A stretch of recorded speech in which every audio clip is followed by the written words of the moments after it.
Super டேஸ்ட்டான பூண்டு தொக்கு எப்படி செய்யுதுன்னு பார்க்கலாம். அதுக்கு வந்து நான் 2 கப்பில் வந்துட்டு பார்த்திங்கன்னா ஒரே அளவு பூண்டு வந்து தனியாக பிரித்து எடுத்துக்கிட்டேன்.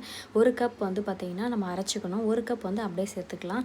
கொஞ்சமாக வந்து 2 குழிக்கரண்டி நல்லெண்ணெய் ஊற்றிக்கோங்க. நல்லெண்ணெய் நல்லா காய்ஞ்சதும் கொஞ்சமாக கடுகு உளுந்தம் பருப்பு போட்டுக்கோங்க.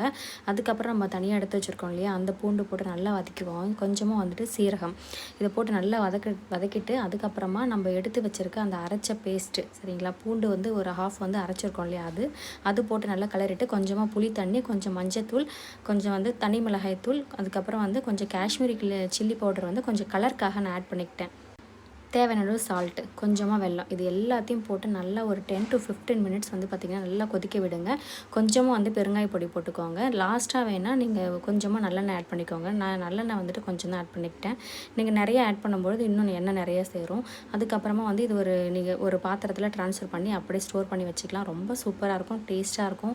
இது இட்லி தோசைக்கெல்லாம் செம்ம சூப்பரான ஒரு காம்பினேஷனாக இருக்கும். ரைஸ்க்கு வேறு லெவலில் இருக்கும். கண்டிப்பாக ட்ரை பண்ணி பாருங்கள்.